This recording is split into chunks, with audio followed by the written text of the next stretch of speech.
Hello everyone, welcome back to our channel Painless Learning. Our today's topic is Materials, Metals and Non-Metals, chapter number 4, class 8 science, part number 3.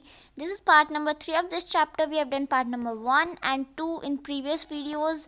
Do check it. I'll mention the link in the description box. जो topics हम इस video में cover करने वाले हैं वो हैं reactions of metals with basis, reactions of non-metals with bases, displacement reactions, uses of metals, uses of non-metals, and at last what have you learned. Reaction of metals with bases. Some metals such as zinc and aluminium react with sodium hydroxide or potassium hydroxide to form their respective salts and hydrogen gases. तो कुछ metals जैसे कि zinc है और aluminium है वो sodium hydroxide या फिर पोटेशियम हाइड्रोक्साइड के साथ, ये दोनों बेसेस हैं राइट, इनके साथ रिएक्ट करते हैं, उनके अपने अपने रिस्पेक्टिव सॉल्ट्स बनाते हैं और साथ में हाइड्रोजन गैस भी रिलीज करते हैं. Reaction of non metals with basis. अब जो मेटल्स या नॉन मेटल्स इनके जो रिएक्शंस होते हैं बेसिस के साथ वो थोड़ी से कॉम्प्लेक्स होते हैं. नॉन मेटल्स की थोड़ी से ज़्यादा कॉम्प्लेक्स होते हैं, तो उनके बारे में हम हायर क्लासेस में रीड करेंगे. Next is displacement reaction. So, the tendency of an element to react with other substances to form compounds is known as its reactivity. तो reactivity क्या होती है? टेंडेंसी एक एलिमेंट की जिससे वो दूसरे सब्सटेंस के साथ रिएक्ट कर पाएगा उसे रिएक्टिविटी बोलते हैं. It's known as reactivity. Arrangement of metals in the order of decreasing reactivity is called reactivity series of metals.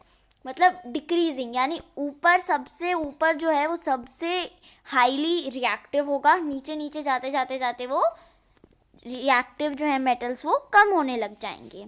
एक ऐसा रिएक्शन जिसमें जो मोर रिएक्टिव मेटल होता है वो लेस रिएक्टिव मेटल को डिस्प्लेस कर देते हैं, मतलब उसकी जगह खुद आ जाता है in an aqueous solution of its salt is known as displacement reaction. तो displacement reaction क्या होता है? जो ज़्यादा रिएक्टिव मेटल होता है वो लेस रिएक्टिव मेटल को जब डिस्प्लेस कर देता है, so it is known as displacement reaction. Next is reactivity series of metals, जिसमें सबसे ऊपर जो मोस्ट रिएक्टिव मेटल है दैट इज पोटेशियम. पोटेशियम जिसका केमिकल नेम है K. Potassium most reactive metal है, इसीलिए उसे केरोसिन में स्टोर किया जाता है क्योंकि वो रूम टेम्परेचर पे भी जो है फायर कैच कर लेता है. So potassium is the most reactive metal. Then it's sodium, उसके बाद calcium, magnesium, aluminium, zinc, iron, tin and lead. ये जो होते हैं ये सारे metals they are more reactive than hydrogen. Hydrogen को तो जो है हमने बीच में लिया है कि हाइड्रोजन से ऊपर वाले और हाइड्रोजन से नीचे वाले. तो ये जो मेटल्स हैं ये हाइड्रोजन से ज़्यादा रिएक्टिव हैं. अब जो लेस रिएक्टिव हैं वो है copper, mercury, silver, gold and platinum.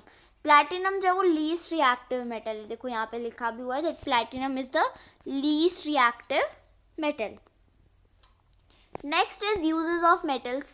अब हम पढ़ेंगे कि मेटल्स को हम कहाँ कहाँ यूज़ करते हैं. तो मेटल्स हमारी डेली लाइफ में बहुत ज़्यादा यूज़ करते हैं. अब जैसे आप ये वीडियो देख रहे हो तो आप अपने आसपास विंडोज़ देखोगे तो विंडोज़ में भी जो है आयरन का यूज़ किया गया है. मेटल्स लाइक कॉपर, एल्यूमिनियम ये जो है इलेक्ट्रिक वायर्स और कुकिंग वेसल्स बनाने के काम आते हैं. कॉपर इलेक्ट्रिक वायर बनाने के काम और एल्यूमिनियम कुकिंग वेसल्स बनाने के काम आते हैं. एल्यूमिनियम फॉइल्स जो हैं उन्हें हम चॉकलेट पैक करने में यूज़ करते हैं, मेडिसिन पैक करने में और कुछ और फूड आइटम्स. जैसे आप लंच बॉक्स लेके जाते हो तो उसके अंदर भी जो वो एल्यूमिनियम फॉइल से हम चपाती पैक करते हैं. आयरन और स्टील जो हैं उन्हें cooking vessels, pipes, toys, automobiles, nails मतलब कीलें जो होती हैं वो, एग्रीकल्चरल इम्प्लीमेंट्स जैसे प्लो हो और वाटर बॉयलर्स जो होते हैं, ब्रिजेस होते हैं, बिल्डिंग्स होती हैं, उन सब में जो है हम आयरन और स्टील का बहुत ज़्यादा यूज़ करते हैं. सिल्वर, गोल्ड और प्लेटिनम जो है उससे हम ज्वेलरी बनाते हैं. मरकरी जो है वो थर्मोमीटर बनाने में उसे हम यूज़ करते हैं. Next is uses of non metals. अब नॉन मेटल्स हम कैसे यूज़ करते हैं. सबसे पहले तो oxygen. Oxygen is a non-metal और it is a very important part of our life. Oxygen जो है वो नहीं होगी तो हम भी नहीं होंगे. ऑक्सीजन प्लांट्स और एनिमल्स को ब्रीथ करने में हेल्प करती है. It is also use for burning of fuels in home. अब फ्यूल्स कंबशन के लिए भी हमें ऑक्सीजन की ज़रूरत होती है. फैक्ट्रीज और ट्रांसपोर्ट व्हीकल्स, इनके अंदर भी जब बर्निंग होती है फ्यूल्स की तो भी ऑक्सीजन की ज़रूरत होती है. देन नाइट्रोजन जो है वो फर्टिलाइज़र्स को बनाने में हेल्प करती है, जिससे प्लांट्स की ग्रोथ जो है वो इन्हांस होती है. It is also use in food packaging to keep the food fresh. Food को फ्रेश रखने के लिए उसे हम फूड पैकेजिंग में भी यूज़ करते हैं. Next is iodine. आयोडीन जो है वो एंटीसेप्टिक में यूज़ किया जाता है, जिससे हम कोई चोट घाव लग जाते हैं तो उसको ड्रेस करते हैं, मतलब उसको यू कैन से उसको ठीक करने के लिए हम एंटीसेप्टिक क्रीम जो लगाते हैं उसके अंदर भी आयोडीन होती है.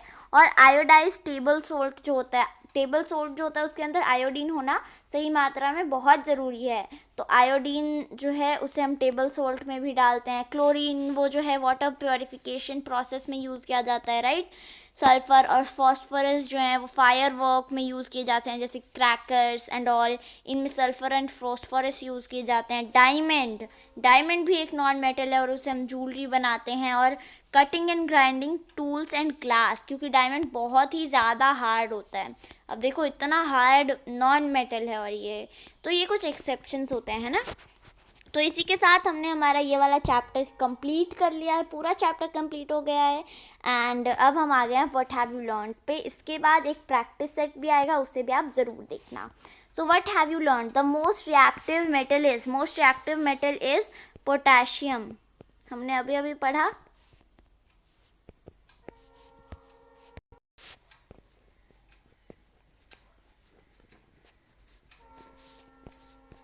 पोटेशियम, जिसको हम इसका केमिकल नेम है.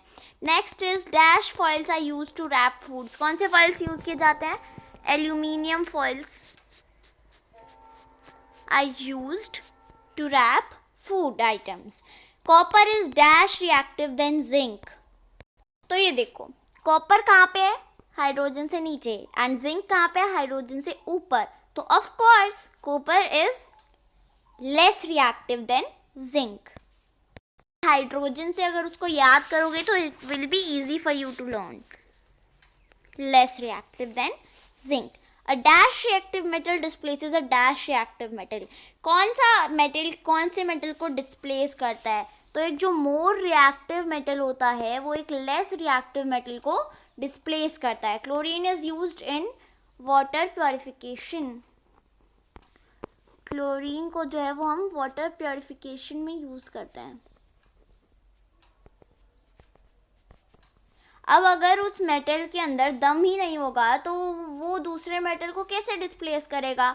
जो ज़्यादा रिएक्टिव होगा वो उससे कम रिएक्टिव मेटल को डिस्प्लेस कर देगा, और जो कम होगा वो अपने से ज़्यादा वाले को कैसे डिस्प्लेस कर सकता है. So thank you for watching the video. I hope you liked the video and also understood the chapter well. Do like and share the video and also subscribe to the channel. Thank you.